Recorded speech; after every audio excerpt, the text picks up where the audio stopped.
Hello guys, welcome to मंजिल। आज की इस वीडियो में मैं आपके साथ शेयर करने वाली हूँ यूएस को लेकर एक इम्पॉर्टेंट अपडेट, जो कि बच्चे जो यूएस के लिए अप्लाई करने वाले हैं उनको बहुत ही हेल्पफुल होने वाले हैं उनकी वीज़ाज़ के लिए एज़ वेल एज़ उनकी इंटरव्यू के लिए। एज़ वी ऑल नो कि जो कोविड है वो अभी सिर्फ इंडिया में ही नहीं, इवन कनाडा को भी अफेक्ट कर रहा था। जो भी उनकी वीएफएस और पीपीआर को लेकर प्रॉब्लम्स क्रिएट हो रही हैं या फिर उनके रिगार्डिंग अपडेट्स आ रहे हैं, सिमिलरली जो यूएस ने एक बहुत ही इंपॉर्टेंट स्टेप लिया है उन बच्चों के लिए जिन्होंने यूएस के लिए अप्लाई करना है, प्लस जो ऑलरेडी अप्लाई कर चुके हैं और उन्होंने वापस जाना है। तो वी ऑल नो कि जो हमें I-20 लेटर चाहिए होता था यूएस के लिए, उसके रिगार्डिंग इन्होंने पॉलिसीज़ जो हैं वो चेंज की है। तो सबसे पहले जो इम्पॉर्टेंट इन्फॉर्मेशन ये है कि इन्होंने अपना वीएफ जो सेंटर है वो 2 मंथ्स के लिए ओपन कर दिया है। वीएफएस जो है 2 महीने के लिए जो है वो पॉसिबली खुला है विदाउट एनी इंटरप्शन। कोविड की सिचुएशन को देखते हुए ये आगे एक्सटेंड किया जाएगा या नहीं किया जाएगा ये इन फ्यूचर गोल्स है, बट रिगार्डिंग अभी के लिए जो ये है वो ये है कि 2 मंथ्स के लिए जो है वीएफएस सेंटर जो है वो ओपन है फ़िलहाल। सो जो भी बच्चे जो हैं यूएस के लिए अप्लाई करना चाहते हैं, this is a very good chance कि वो यूएस के लिए अप्लाई करें। प्लस जो नेक्स्ट इनटेक है यूएस को लेकर वो है हमारा सितंबर इनटेक, और जो सितंबर इनटेक है वी ऑल नो कि कनाडा के लिए भी एक मेजर इनटेक होता है एज़ वेल एज़ यूएस को लेकर भी एक मेजर इनटेक जो है ये है।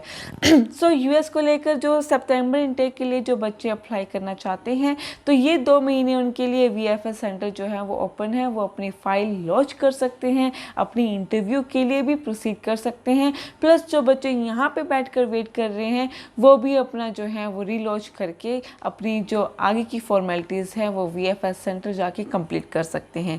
प्लस जो इन्होंने रिलैक्सेशन दी है वो ये है कि जब भी पहले किसी स्टूडेंट ने अप्लाई करना होता था यूएस के लिए तो उनको पहले अपना I-20 जो है वो इशू करना होता था। सो जो I-20 हमारा जो मेन जो हमारा फॉर्म है यहाँ पे, वो जो यूनिवर्सिटी आपको इशू करके देती थी वो आपको पहले ईमेल्स में जो थी वो क्रिएट करके देती थी। देन आपको उसको कुरियर आपको आता था, इंटरनेशनल कुरियर आता था, और वो इंटरनेशनल कुरियर जो था वो यूएस बच्चों के लिए बहुत ही इंपॉर्टेंट होता था क्योंकि वही उनके पास एक प्रूफ होता था, एविडेंस होता था जो उनको उस लेटर को लेकर एम्बेसी में जाना पड़ता था।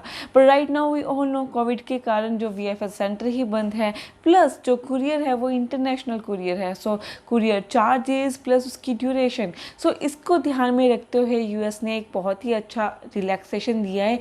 तो वो ये दिया है कि जो भी हमें I-20 इशू करनी होती थी और जो कुरियर की फॉर्म में हमें एम्बेसी में प्रेजेंट करनी होती थी, राइट नाउ आपको वो करने की ज़रूरत नहीं है। वहाँ पे आपको यूएस गवर्नमेंट ने रिलैक्स कर दिया है। सो यू नीड ओनली जो भी आपको I-20 इशू होकर आएगी ईमेल में वो ही आपकी वैलिड I-20 होगी एज एविडेंस। सो अगर अभी आपने अप्लाई करना है सो आपको कुरियर फॉर्म में लेटर की कोई ज़रूरत नहीं है। You just need I-20 in your email, और वही आपको ईमेल जो है आपको एविडेंस के तौर पर अपने आपकी जो भी आगे की प्रोसीडिंग है उसमें जो है वो प्रोसीड करना है।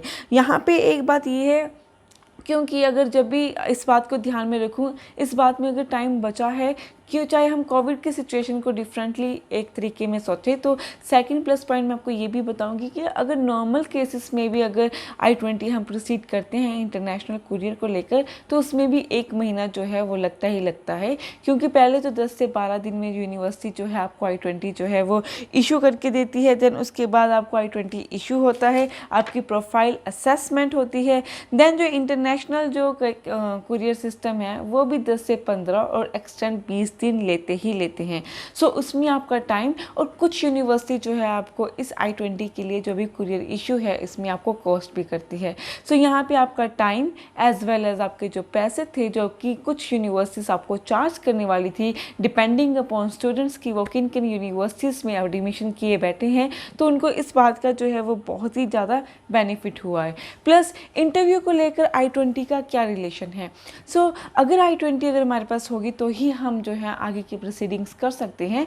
जो कुरियर में जो आपका टाइम वेस्ट होता था उसकी वजह से एक ड्रॉबैक ये होता था कि जो बच्चे फर्स्ट इंटरव्यू के लिए अप्लाई करते थे, कई बार कुरियर लेट होने की वजह से और उनका लेटर एम्बेसी में लेट जाने की वजह से उनको अपना जो फर्स्ट इंटरव्यू है वो जो है कैंसिल करके सेकंड इंटरव्यू के लिए रजिस्टर करना पड़ता था, और जिस वजह से उनको जो है काफ़ी इनटेक में लेट होने की पॉसिबिलिटी और प्रोबेबिलिटी दोनों ही चांसेस में हाई होती थी।